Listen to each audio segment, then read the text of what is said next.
भाई क्या में देर बा बहन खिसियल बड़ देखो आओ छोड़ा सा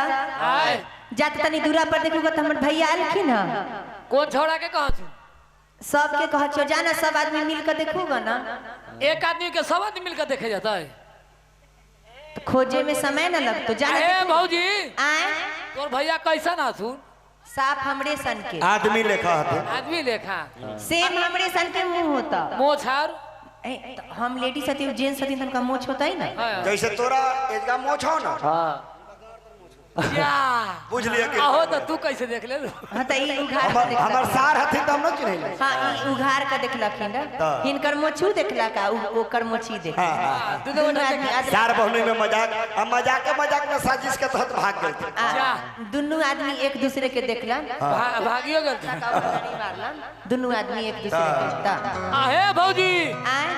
देख लियो कहां आलो तू ओ भौजी हमरा याद पड़ गेलो भाव कटल है ना मुंह फोड़ले है ना ठेवना उना सब फटल बुझले के भाई भगवान करथिन त तोरो सके उ दिन भगवान देखल ए भौजी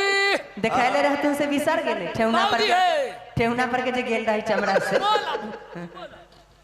आए पैंट पहने में ना बनत मार्केट करा हमरे भाई के कहे तब जाकर हम वहां जाकर तब देखली तब डॉक्टर से इलाज करवली तब पैंट पहने में बनल पैंट पहना के वहां से आल रही है यहाँ देखिए वो तो एक्सीडेंट हो गए थे बेचारे धोखा में मिस्टेक हो गया दवाई वाई लगा कर तब पैंट पहना झमरुआ मार लेकली बहन बाप रे भौजी आ मेन बात तो हमरे भैया ना गेल तू ना इना ना गेलै रे एनी टाइम तई तारी पिए के फेरा में रहै छै की कहियो कटप्पा कैसा हूं कह के एकरा हम तार चढ़नाई छोड़बै लेकिन ई मार्केट को ना तारी पिनाई न त न केहे से पेड़ पर जे चढ़े लगलिए ना हम थोड़े देखे के में तारी होय छै ना सब पर चढ़े लगलिए एक तरफ से हां लक्षण त है खराब बिना तारियो खानदानी लक्षण है तोरे वाला लक्षण है ना बाबूओ तार चढ़ै छै ने कर चाचा पितिया भाई सब तार चढ़ै छै हां त ई त मर्दानमो खजूर पर चढ़ैत होथिन हां त मर्दानवा पर एक दिन चढ़ आ ऊपर लटकल हतन फंस गेलखिन जाकर आ तब ऊपर डांट चलबै छन पूरा बाबा तनको दिमाग तब से हिनकर बहिन सोनिया आलै तब जाके घिंचलथि तब निकल लिए ना सोनिया बहन हमर कला तोरा रंजुआ मंजुआ जतो हे भौजी लेट हो है पूछू ना उनका से गेलहु रकिना से बतावा ना ना गेल रहियो ना गेल रहियो ई कोन बात ना गेल रहियो देवराज हो ना गेल रहियो ना गेल रहियो लोल रंगले उरंगी के कराला कि सब तर हो पिया बा हो नेवाता पेठवाला सब तर हो पिया बा हो नेवाता पेठवाला आ तू मत दुकाने अखनिया गई करिया अखनिए करिया सब के लक्षण दिनो दिनो खराब भेल जाय छै सब के लक्षण दिनो दिनो खराब सब बाप पर चल गेला ना एको गो हमरा पर नाम मांगले उठा के फेंक दे चौका पर से अपनी गुस्सा चढ़ाइला कि मोरा नहीं हरबा खबरियो ना भेजाला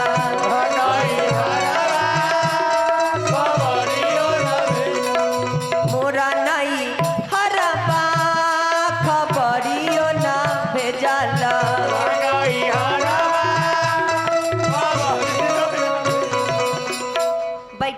बैठ जा ना बैठ बाबू जी हमर बैठ बाद में नाचा बैठ बैठा ना बैठ ले ए ऐसे मत कर जाके बैठ बैठ जा बैठ ले प्यार से अगर पागलों को कहिएगा ना प्यार से तोरा से बैठत रह और बेचारा तो सीधा आदमी तोरा से बैठे वाला रह तोरा तू कैसे बैठला त हम कहली बैठ तो बैठ गेले हां देखा था मर्दाबा मेहररुआ से सुनो ना हटलाऊ एकरा कहेला हटलाऊ कि ना सुनो तू हटला कि एकरा हटाएबा ए भौजी आए भैया पीले खैले हथिन हमर बात माना ना काम आगे बढ़ाबो तोरा भैया से तोरा हम तू भैया तोर कथि पीले खेले तो हम की करियो पीले हथुन त उनका से ज्यादा निशा में हम अपने रहै छिए नी टाइम दिमाग ना काम कर किसा बतारो धनिया हे हजमा पेठलियो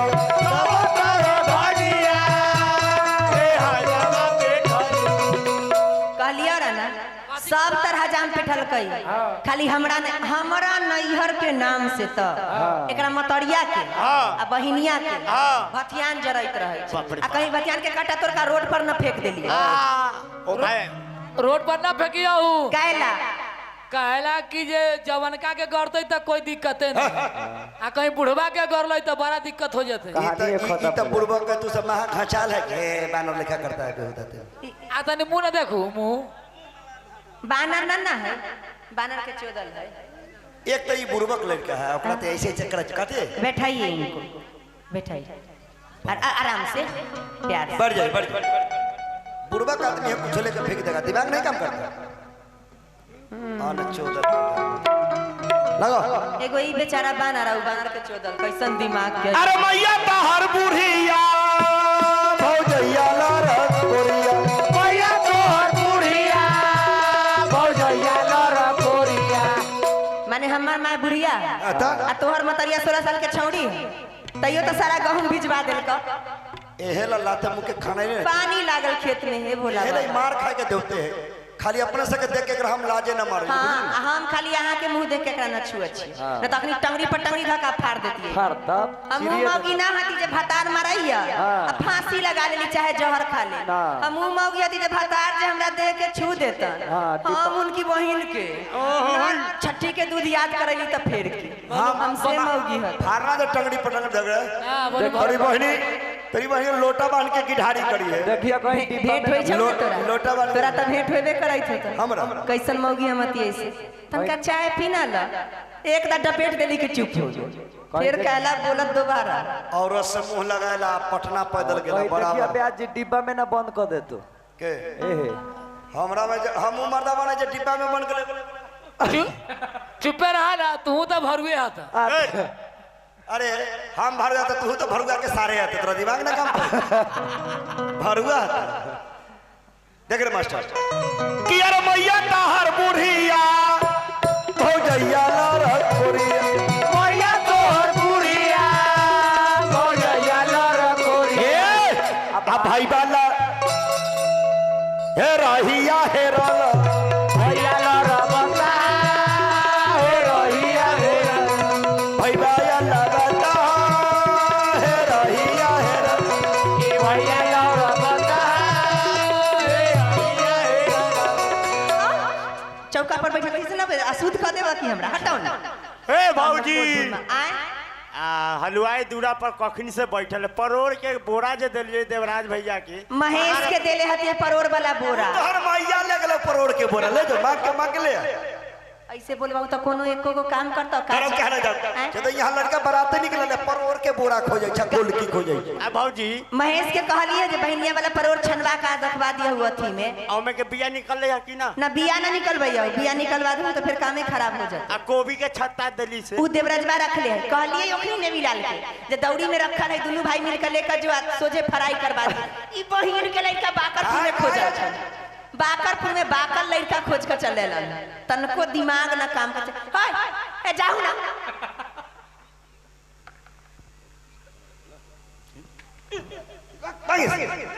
भैया लर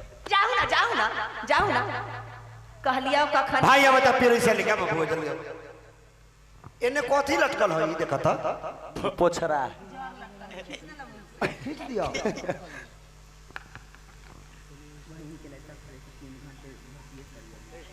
भाई अब त पेड़ से लेके मामू ओ मामू कौन हते रे अरे मामू कह छी कि बाबू कह छी रे चढ़वा बाबू तोहर मामू हम अच्छा रे मरकी ढुकाना हमर भाई ना होता तोहर माय के भतार भेलो न चिन्ह ले जोरे का अच्छा देख चप्पा मामू कहै छै हमर भाई होते कि बाबू होते हम और तनको ए मत पे सीधा से उठा के कहीं फेंक न देली चौका पर से मेरा नींद आवे तो डांट की बात है रे बाप रे बाप कखनी से बैठल हकुन को चाची कहला चौका पर कखनी से बैठल हतुन गोसाइल हतुन पूरा जल्दी से ना आबू न आउ कहां रहलौ रहो ये कथी कहियो तोरे नदिया से मजाक करैत रहो रास्ता में तोरा से हां कैसन हो तोर फुआ सरे ना समझब कटप्पा के फुआ त और दिनो दिनो रंडी भेल जाय छै ई ना जे कम से कम समझाइए कला समझब छी फुआ सके लगन में अलग हो त खाली भर ढीर खाइ छ पूरा चलै छ दिमाग ना काम करै छै मरकी ढुकान एगो बोलबे आ 7 गो बोलकन चढ़ा देबो दिमागे ना काम करैत रहै छै तन आओ भैया खुशी रख खुशी अब ल पागल हमरा कदन न होत त रांची भेजबा की भेल हम तोरा से बढ़ हतियो गे हम तोरा से बड़ हतियो हे भोला बाबा कहाँ हम 70 साल के आ कहाँ तू 17 साल के दिमाग ना काम करे छ तो हम तोरा से 10 साल उम्र ज्यादा बढ़वा दिलियो कहला आधार कार्ड में कहला वृद्धा पेंशन लाल कहला हे माता रानी तो हमरो वृद्धा पेंशन चालू करवाना था तोरा न मिलतो ना काहे तोर केस पकले न तो केस कैसे पकतै ओ जरल तेल लगावेला होतो अगर ओसे न पकलै त तो कैसे धुकुन देवावेला होतो केकरा से धुकुन देबै केकरा? की करू हम माथा छिलवा ली ऐसा कर ना आय? वाह हे देख लाल गमछा में देवा दियो उनका से ना रह दो हमरा एका वृद्धा धुपुर में पेंशन तो ना उज्जर हो चाहिए जाए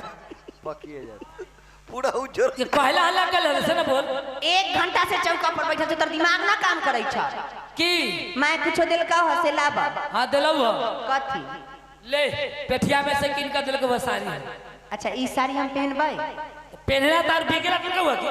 हटा लावत हो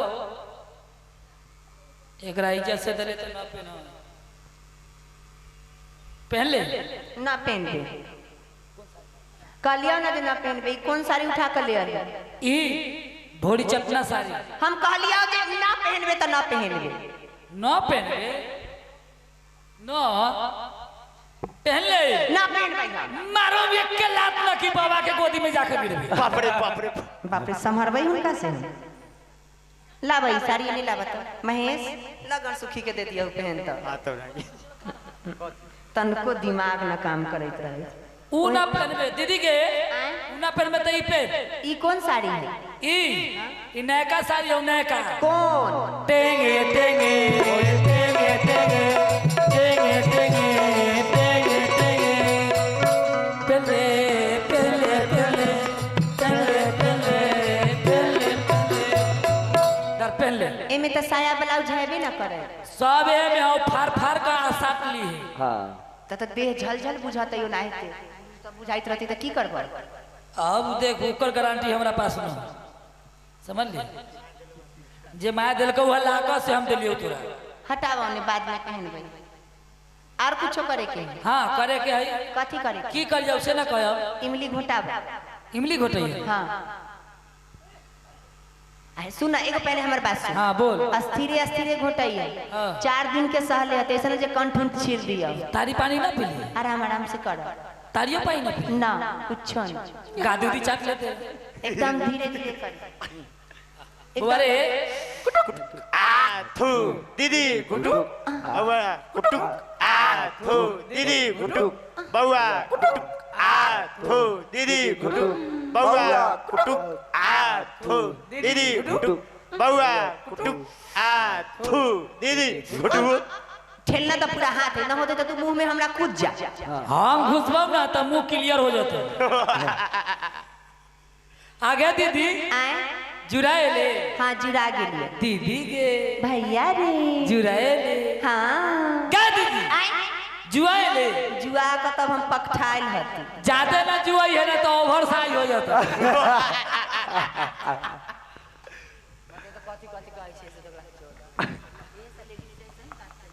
भाई तोहर बहन के कैसा रिश्ता तू है ना जनम एहो एगो भाई बहन है अब कहाँ कहाँ कैसे का जन्म भेल हे भगवान हे भैया बाबा हे गहिल मैया दुल्हा के चुमावन हल खड़ा चुमैला के बाद बारात निकलता घर के माई बहन लोग आई हाँ घूमे गोने कि यार कहत नि कौशल्या रानी ऐसा जो बहिना डाला है कहत नि कौशल्या रानी कहत नि कौशल्या रानी सज बहिना डाला है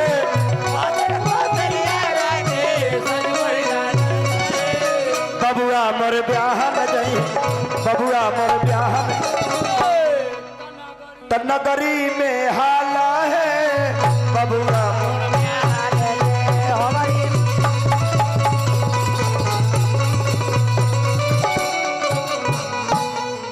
डोंट टच माय बॉडी। एजा वो कोई लेके भाग ना जाए। चली भगवान ने राम चारो भैया के बिमला शहर से बरात निकल बा मिथिला के धाम पर जब गइल बा तब मिथिला के नारी लगाव तारी का के रे स्वागत में गाली सुनाओ सुनाओ अरे सुनाओ मेरे सखिया स्वागत में गाली सुनाओ सुनाओ मेरे सखिया स्वागत में गाली सुनाओ सुनाओ मेरे सखिया स्वागत में गाली सुनाओ सुनाओ मेरे सखिया इस साल समधी को धोती नहीं है धोती नहीं है इस साल समधी इस साल समधी को धोती नहीं है धोती नहीं है वो धोती नहीं है। तो फिर क्या?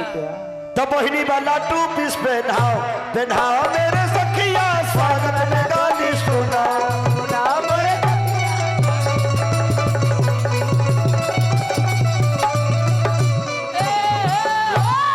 भगवान राम के जब परिचय खातिर महारानी सुनैना सखी लोग के साथ जब ये अवतारी तारी तब मिथिला के रानी समधी के गाड़ी देवे कैसे कैसे?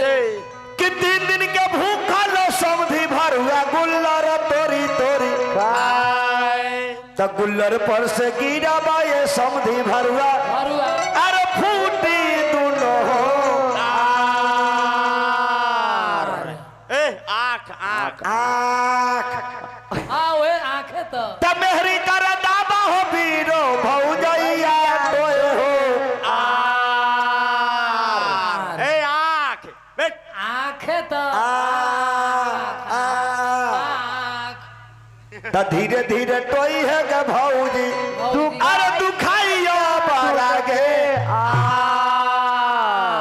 हमरा बुझाई रे समधी साहब के जानू अथी बढ़ल है की हाथी मोतिया बीन मोतिया भी बढ़ल है आँख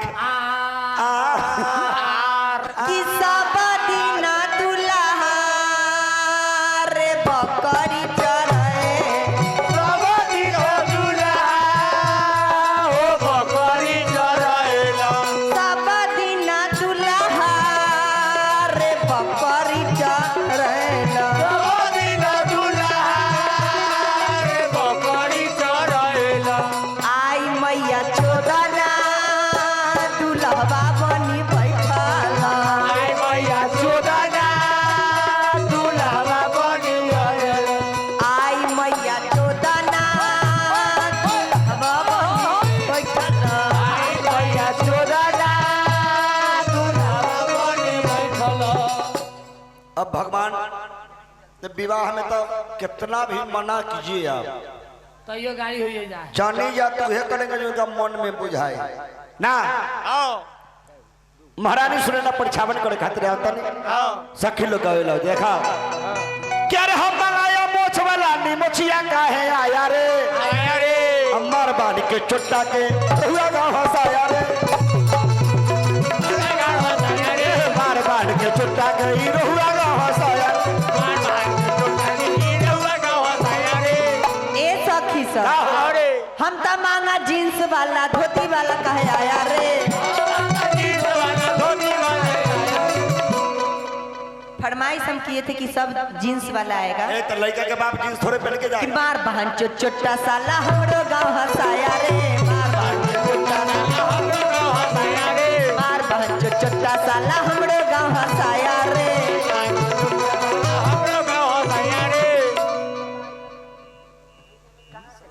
अरे उन्हें होगा नहीं माचिस माचिस देखिए सीता जी बोले सीता जी को उठाओ देवराज के पास वहाँ देखेंगे लो अब भगवान राम चारों भैया का परीक्षा बना दलो कि परीक्षण कीजे दुल्हा रघुनंदन परीक्षण कीजे दुल्हा रघुनंदन दुल्हा रघुनंदन दुल्हा रघुनंदन मेहमान जी ए जी जट्टा फूटल है शैम्पू न करत वो अथी है मनता थी मनता ई हथिन कि केस मनता है? ओए आत- मम्मी मान ले हैं मुन्ना जी मम्मी कहाँ आता? सामने मुन्ना जी के खनिया मान ले आता मुंडन होता है बियाह चौठारे के दिन मुंडन होता है। तई ना मुन्ना जाके भैया, मनता उतार द पूरा केस में जट्टा फूटल है देखू तो कथी मान ले से जानते हैं? कथी हे शंकर भगवान, अगर हम फिर दूगो बेटा एक दफे होता तब हम बउआ केवल मुरन करबो है ना मान ले आते मलकिनी मान ले हतन पे के अपने नाम दूगो है बस दूगो आउरो एके बेर में दूगो होता ही ना। तब उ त कहै छी जे ऑपरेशन करबै ले त ऑपरेशन फाड़ का की होतै कि परीक्षण कीजे दुल्हा रघुनंदन परीक्षण कीजे दुल्हा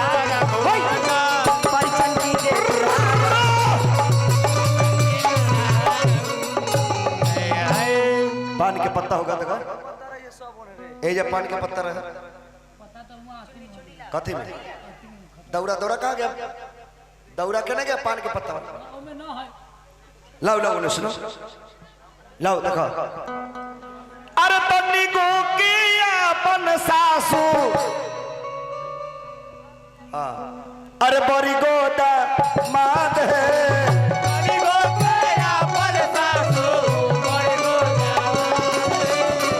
तन्नी को की अपन सासू बड़ी गो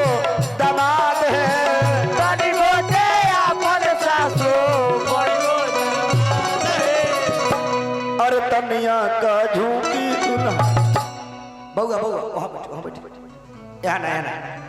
अरे तनिया का झूठी दुल्हा से कर दोनों गाल हो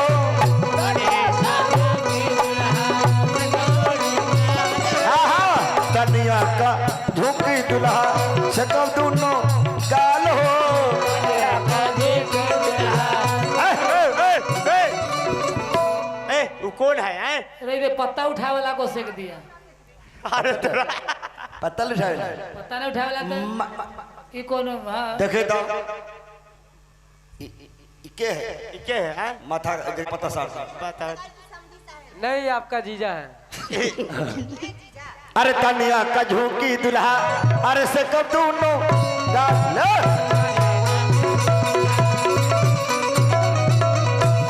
भगवान नाम चोर भैया के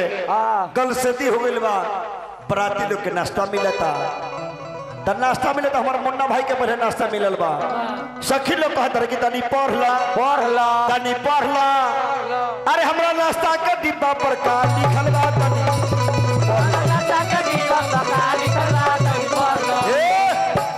मुन्ना भैया नाश्ता का डिब्बा लेके उलट पुलट के पलट ओमे कुछ लिखल रही तबे न पढ़बा तो सखी लोग कहता कि ये तबार लिखल बा सोमार लिखल बा मुन्ना बहू के 10 गो भातार लिखल बा तनी मुन्ना बहू के 8 गो भातार लिखल बा अपने के आर कोई आदमी ना बुझाई छै हमरा तो एके गो नाम मुन्ने भाई याद है भट टोला में एके गो हमरा पसंदे पड़े छै अब वही बराती लोग के भोजन पानी भइल बा पहले जनमासा पर बराती जाए ना जनमासा के व्यवस्था है धूर छक के पानी जाए अंगिया मंजूर है कहाँ से है तकारू कमख्या से काले करे तो लड़का के भाग लड़की के सुहाग अंगिया मंजूर है तो हम मंजूर है तब बराती लोग भोजन करे एक घड़ी कैसे अंगिया एक घड़ी अंगिया मंजूर कैसे होता है कैसे दुआरी लगते लगते फट्टा फट्टी शुरू पिटा पिटी शुरू बराती लोग देह टोई तब बेलोरो में बैठे के घंटा में बहुत देहा सीधा करे नहीं